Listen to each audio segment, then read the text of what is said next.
Hi, Barb. Oh my goodness. I figured I'd jump on now. It's only a minute and a half early. Holy cow. What a day I'm having. Holy moly. Oh, I just got back from an hour and a half away. I'm exhausted. Hoo-hee, hoo-hee, hoo-hee.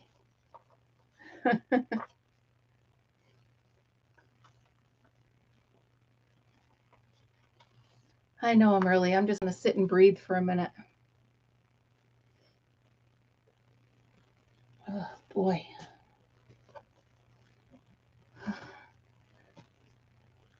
Just got my hair done. I think I like it.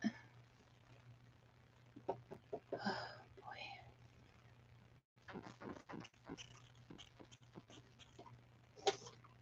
All right.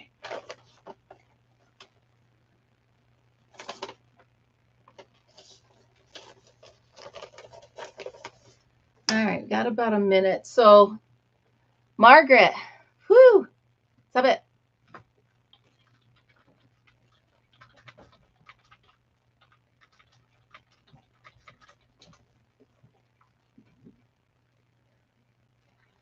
All right, so I had to drive all the way out an hour and a half west to get my hair done, which takes what, 2 hours at least. Then I had to drive an hour and a half back. I got back here at 2:45. Well, hello, Shannon. You joined. Oh, thank you. That's so sweet. Thank you so much. So I drove all the way out there, got my hair done, drove all the way back, had 2 seconds when I got home. Of course, I had to let the puppy out. So I let Fritzy out. My cat sneaks out. This is all between quarter oven right now. So the cat sneaks out. I have to run down, grab the cat, go. So here I am. Here I am. Holy moly. It's one of those where you're like, da, da, da, da, and then all of a sudden you sit down and you're like, still crazy. Whew. I mean, I get it. Fritzy had to go potty. I get it. But then the cat sneaks out, and the cats are fast. Thank goodness he's an old cat, so he's not that fast. So he just kind of looked at me like, I know I'm not supposed to be out. So, holy cow. So, Margaret, how are you? Shannon, how are you? Nice to see you guys. So this is the book club, Shannon. You can listen. I think we're going to kind of skim over the first book in the series, and then we're going to go over the one that we're actually reading right now as part of the club. So you can hang out if you want and hear all about the book.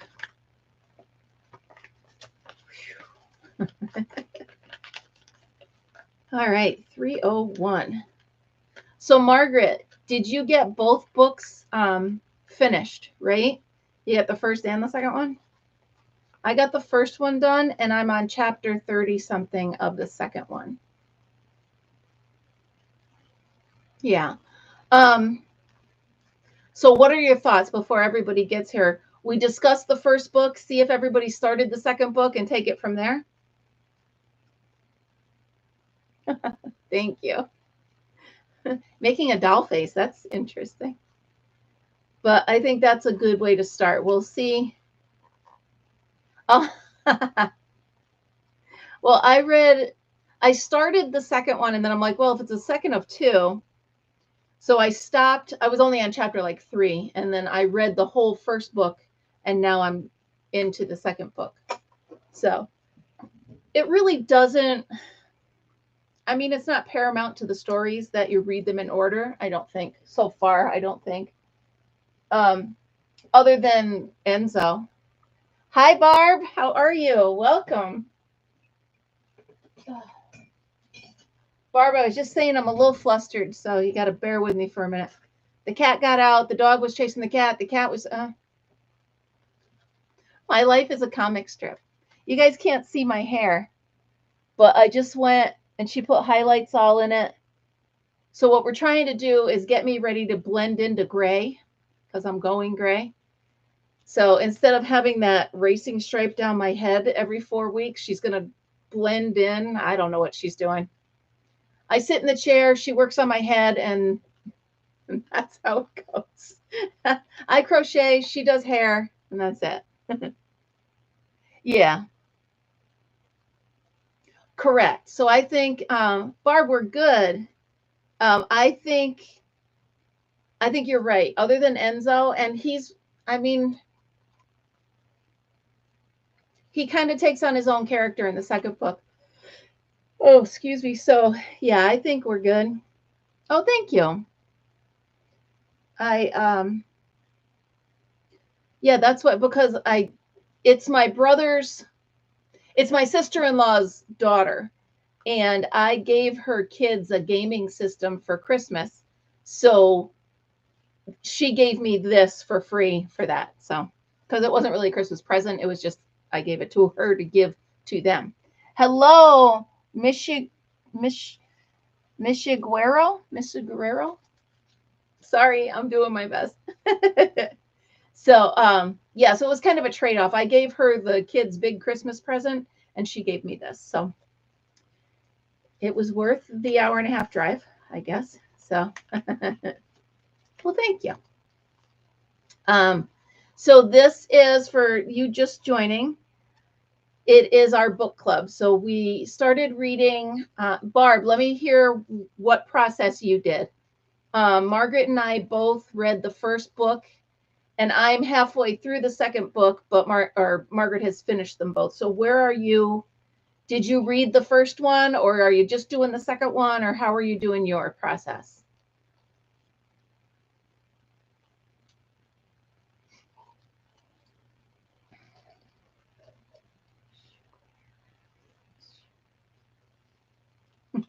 I'm still trying to pronounce your name.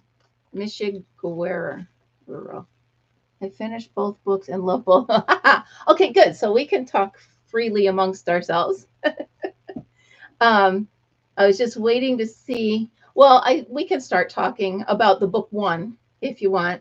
So, book one, let me just say right from the start that I knew his mother, Andy's mother, was somewhere in the background, the cause of it, right from the beginning. Okay, so I just, when she first said that there were claw marks on the door, I was thinking, okay, maybe they had another child that they kept locked up there. That I didn't know. But as the book went on, I really felt somewhere in there that Andrew's mother was the cause of it. And then it just became more obvious. But obviously you grow to dislike, what was her name? I can't forget. What's her? Evelyn. No, that's the mother. Come on. You know how bad I am with names, right?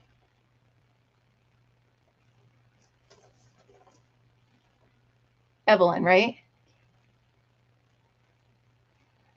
Exactly. So obviously the mother caused him to be this way. And so it was normal for him. You needed to be punished. So you learned what you did wrong. So, so I definitely felt a little sympathy for him. Obviously there's ways to get help for that, but he didn't even realize he needed help because that was just what he grew up knowing. Right. Did you think that the ending to the first book was an opening to the second? That's one of the questions that they asked.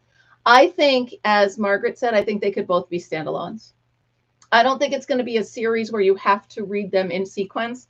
I think if you read them all, it's fine, but I think you can, they can be standalones easily.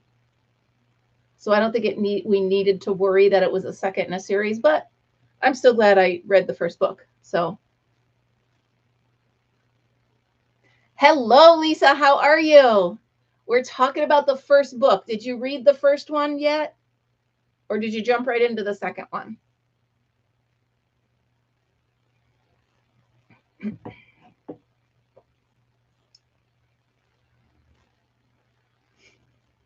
before I keep talking, I just wanted to make sure.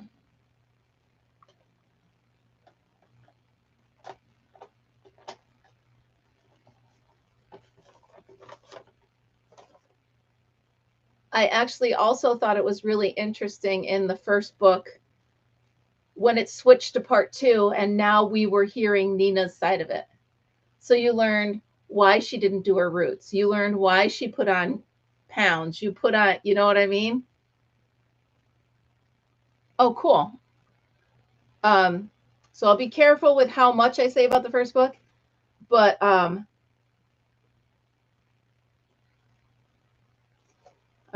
reading the questions that there's Stuart in the background. He's the one that just snuck out. Not fun when he does that. So it's okay. So let's see. Do you feel any sympathy for Andrew? We already did that. Apart from lying on the floor, balancing books, and pulling strands of hair and pulling teeth, can you think of any other effective torments the captor could impose on a captive in an attic room? That's a crazy question. Well, sure. I mean, you could have them stand with their forehead against the wall for hours or something. I mean, there's a million things you could do. You know, you could also not put that bucket in there. I mean, for all of their sakes, thank goodness the bucket was in there, right? No food or water. Now, a couple of them, they didn't have food and they drank their water too fast. And then Andrew didn't have any water in there, right? I don't think that's.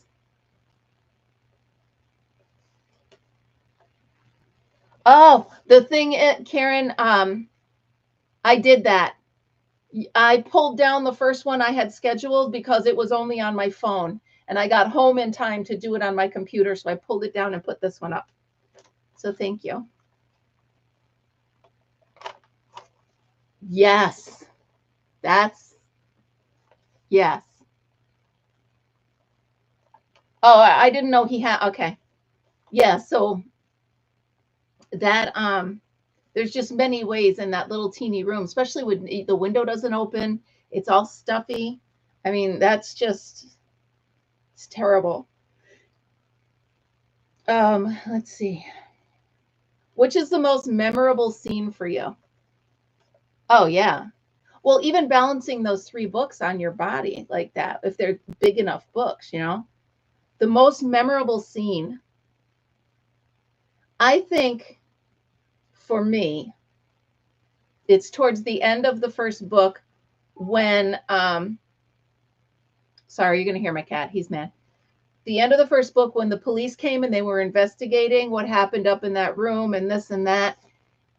The investigator turned out to be Andrew's ex-girlfriend's father. And I think I love that twist. I think that was probably the only way they could have gotten to where they did. It's the only way they could have ended the book the way they did. Because normally any other police officer is going to see everything that went on up in that room, even just with Andrew. And they're going to be like, no, this couldn't be an accident. So I think that was a really cool twist that had to be in there.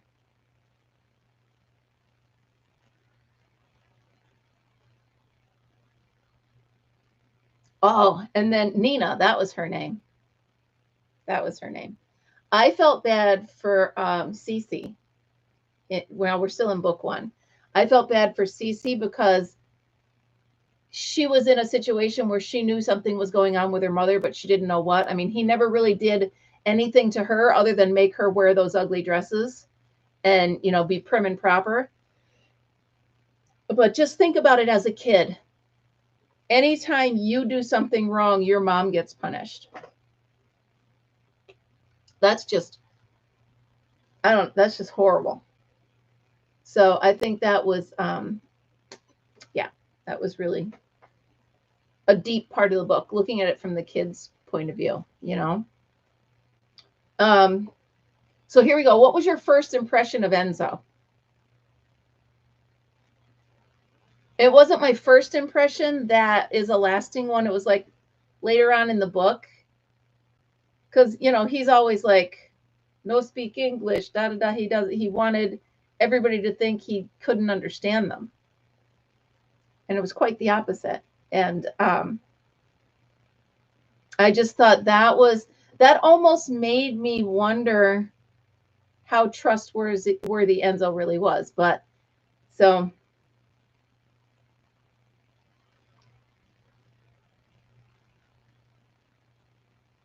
just trying to look at all the questions I have there.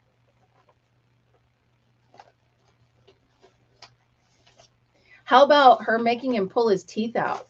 Oh my goodness. My eyes water just thinking about it. I can't even go to the dentist, let alone think about pulling my own teeth out with the pliers. No, thank you.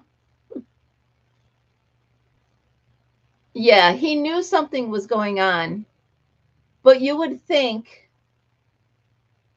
like when Millie first started coming around, you would think he would have just come straight out and said, instead of being elusive about it.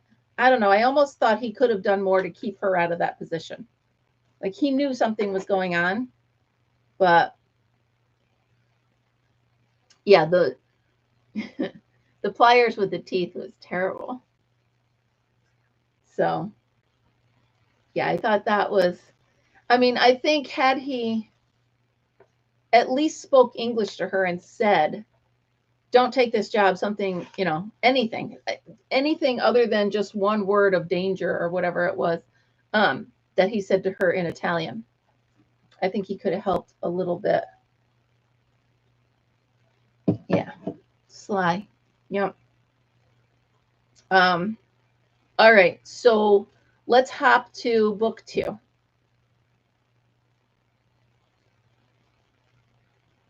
True. Because she wanted Millie to take her place. She wanted someone, but then again, you got to give her a little bit of credit because she wanted someone who Andrew couldn't hold anything against her. Like Cece was Nina's hold, right? She knew that if she tried to leave him or tried to do anything, he could have Cece taken away from her. Right. Right. Yep. So she wanted Millie to be her replacement because she thought Millie would be strong enough. She even said that to Enzo. She said she has nothing holding her. She could get out. But then at the end, her second thoughts, and I'll go and I'll take your place. Had she not done that, Millie might have been actually sent back to prison, where Nina got away with it because of the sympathy of that detective. So great twists and turns in that book. All in all, I thought it was a really good book. But I do feel they could be 2 separate standalones. So let's go into the second one. So what do you think about Enzo and Millie's relationship and the business that they were conducting? So it almost seems like they were vigilantes, right? I have to admit, I almost thought it would be like a brother-sister partnership with them. I didn't realize it would turn into that type of a relationship just because, well, she had tried to hit on him several times and he had fallen for Nina. So I didn't see that morphing around. Had it been in one story, perhaps it wouldn't have morphed around, but since it's a second book and they're removed from it now and Nina's out of the picture, I think, it's a good way to bring both characters into the new book of the series. So that was a way, and they were vigilantes, right? But they were trying, they didn't kill anybody. They were just finding ways, like new identities, almost like the witness protection program, right? So that was the way they were trying to help women. Exactly. They were using their skills to help women. they weren't exactly doing it within the law, but they didn't kill anybody. They just skirted around it by getting these women out of those situations. So I thought that was really great. So why do you think that Millie chose social work as her career choice, as now she's going to school for that? Why do you think she chose that?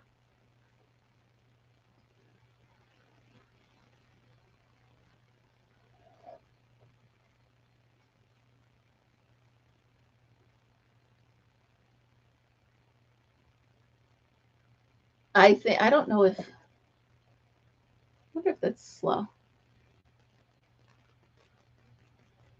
I think we're good. Does it come right up? I'm just going to type something quick. Mine pops right up.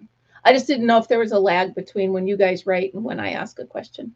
I feel that Millie chose social work because she wanted to help people and she wanted to do it without always being afraid of the legal consequences. Exactly, Margaret. She always has that in her to want to help people out of the situations that they're in. So that's just inborn in her. And I think social work is a great way for her to do that. Do you feel that Millie's shame of her past is a big part of what's holding her back from a happier life? I actually wrote this question in there because I'm almost getting frustrated with her and the way it is throwing up roadblocks for her. She can't move in with her new boyfriend because she's afraid, well, because she hasn't told him anything yet. She hasn't told him anything yet because she's afraid that he'll leave her. And I just feel that maybe it's just me. Honesty is the best policy. You know what? Hey, we've been dating for a month now. There's something I got to tell you. You just jump in, put it all out there. And if it's meant to be, it's meant to be. I find myself getting, because right now I'm at the point of the book where it's still like the third or fourth time she said, okay, I got to tell you something. And then something comes up and she doesn't tell him. And Brock is very, very patient with her, if you ask me. I feel that almost to a fault. Like he just keeps letting it go. And I don't know. I feel frustration with that part of it.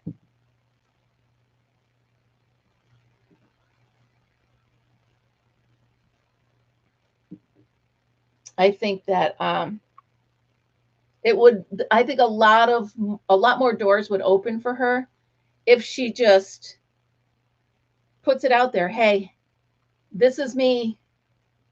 You know, do we want to go forward or do we not, based on who I really, not, and it's not who she is, it's who she was. You know what I mean? She's come a long way.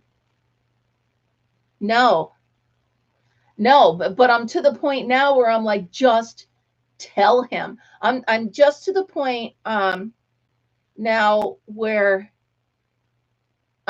we find out who's following her in that car with the bad headlight. By the way, they say Albany wrong. I'm just putting that out there. They say Albany wrong. So, Karen, I thought it was funny that the main characters have your last name. So I thought that was, I'm like, hey, but no. Yeah, well, because it's true, Margaret, because I am to the point where I'm like, oh my gosh, just tell him. I'm frustrated with it. So I almost feel like just do it already, you know? But I do think that Enzo's part in this book, unless he comes into it more, I mean, he's kind of stalking her, like she said. She's like, why didn't you just tell me you're here? Why don't you just tell me you're why don't you just tell me it's you? Oh, because I have to watch. And no, tell me you're here, you know? What are your feelings about the neighbor who attacked Millie? Was it just, now a lot of books will just throw in fluff. Like this happened just because she needs more words in the story to build up the story, have some more meat and potatoes in it. Do you think he was just a side thing, or do you think he's going to come back?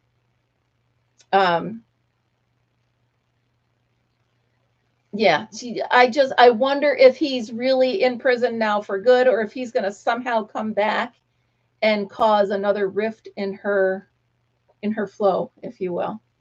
So that's another thought I had on that one. Let's see.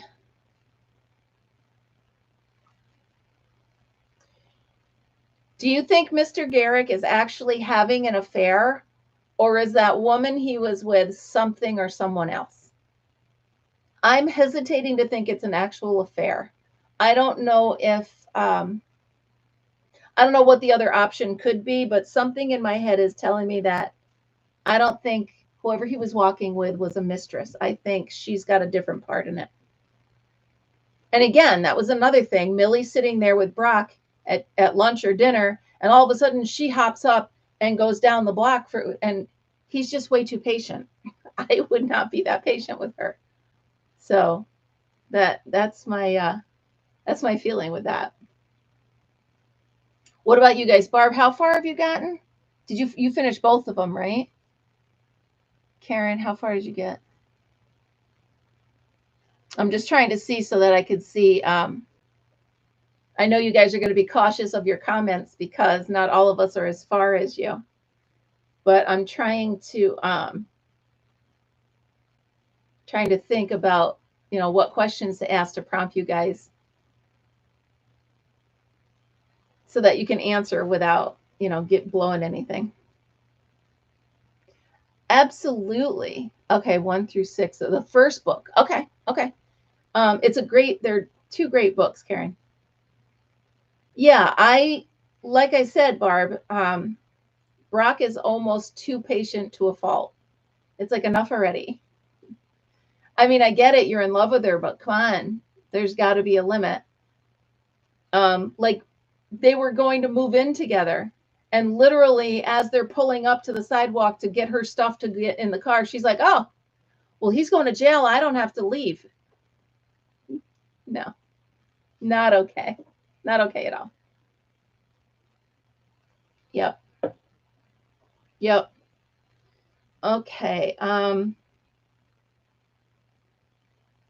Well, my next question was about, do you think Mr. Garrick is the one who's following her? If not, who do you think it is?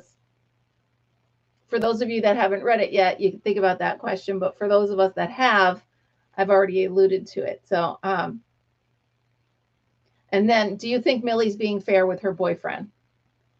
We've established no, she's not. She's keeping secrets, and and now she's saying I love you, and she doesn't really mean it. At least she's saying to herself she doesn't really mean it. So so what do you think about Mrs. Garrick? Do you think she's really the victim, or do you think there's more to it? Do you think I'm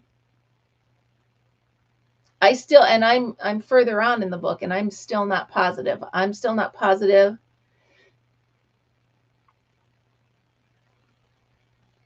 Yeah, me too.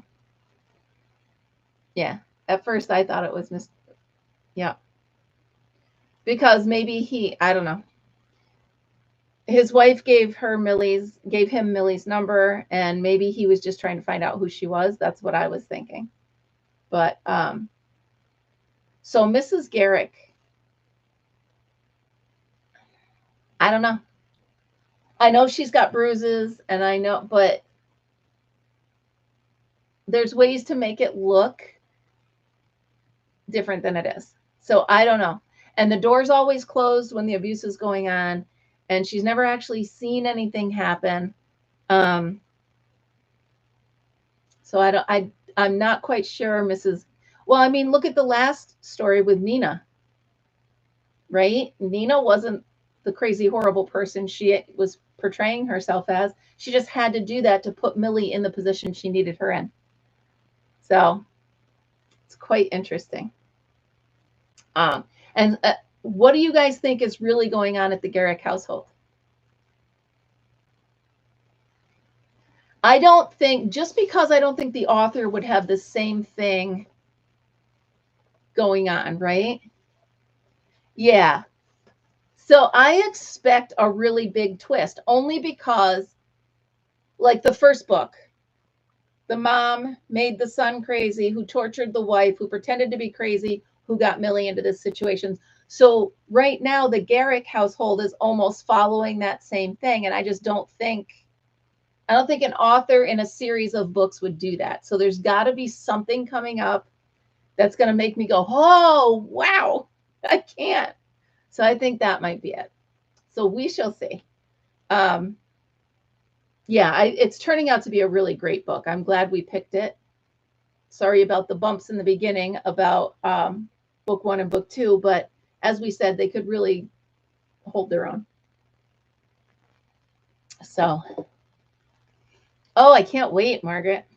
When we're done here, I'm going to do some crochet. I'm going to turn it on. I could go out and mow the lawn, but I really don't want to sweat right now. And it's about 80 degrees out. So I think I'm going to stay in here in the air conditioning. Maybe I'll go out on the deck, check on my plants that I planted. By the way, you guys, I tried to put up Coffee with Kim this morning before I left, and I had computer problems. So I'm going to try to upload that when we're done here as well. Yeah. So for next week, I mean, it seems like we're all pretty fast readers. Karen, are you good with 20 chapters for next week, or how are you with your schedule? Before I say how many chapters we should do, because I don't really want to discuss a book. Okay, cool. All right, so if we could be up to like chapter 40 of the Housemaid's Secret, if we could do that by next week, and maybe we could all be caught up on the same page as that. I'll put a post up so that we can check into that. So, all right, cool. So what are you guys' thoughts so far? Are you loving the book? Totally different from our first book. I love that we're getting a real good variety of stuff to read, and be thinking about what we want for our next book, because it seems like we're going through this one pretty quick. So that'll be awesome. So, all right, you guys, I'm going to go ahead and give you some time back because I got a ton of stuff to do. And I don't know that I missed any questions that we wanted to talk about. Is there anything else you guys want to chat about on this? I'm trying to think, make sure I didn't miss anything. Fritzy's not happy with me right now. Fritzy. Oh, you guys want to see what I did? I'll show you. Hold on. So I told you I bought a table with a hole in it, right? Right? You ready? I'm going to turn this around. See that? Right? Where? How can you see it? Right there. See it? It's the red table. I know, it's tough. That red table right here, it's got a hole in it, and my Addie is now clipped onto that table, and what I make can drop down below into that basket. There's Fritzy. Isn't that cool? I love that table. So that's what I was working on. Yes, that's why my room's all tore apart. I keep pulling it apart and putting it back together. But yeah, so I'm redoing that. And then I'm going to try to do, I'm just going to keep making hats on the Addie, and then I'm going to donate them for the holidays. Exactly, Margaret. I couldn't believe I was walking by and I saw the perfect table. But if you look at it, it's so easy. All you have to do is cut the circle in a table. Fritzy, you're ridiculous. He's so funny. Yeah, so I painted it red. I sanded it a little bit, sanded the top, painted it red, and stuck it in here. And now I'm still rearranging all my shelves because there's a lot going on. But yeah, on Coffee with Kim, I showed you guys, it's actually a treasure hunt as well. I found some really cool yarn. So here's one of them. Yeah, so like an end table, right? And a little bit of a height. This one is desk height, so it's perfect. I can slide my chair right over there and crank it. So it's really working out perfect. I've actually made a couple hats, as you can see. How do I do this? Right there, she's wearing one. I figure I'll just keep making hats, and then, you know, I'll donate, I'll sell them, I'll give them, I'll gift them, whatever. Oh, Fritzy, it's so tough to be you, isn't it? He's stretching. You're making me sleepy. So, oh my goodness. Okay. So what I'll do, maybe, Margaret, maybe I can just write down kind of a pattern on how this could be done on there. It looks so easy to me. I think the only hard part would be, how do you get that little saw in there to go? It's going to have to be the jigsaw, right? The one that you hold almost like an iron and the blade goes down this way. I think that's the way it's got to be. But super great idea. I can't believe I found it. And I practically stole it. So, all right, guys, I'm going to let you go. Hopefully next week. Oh, good.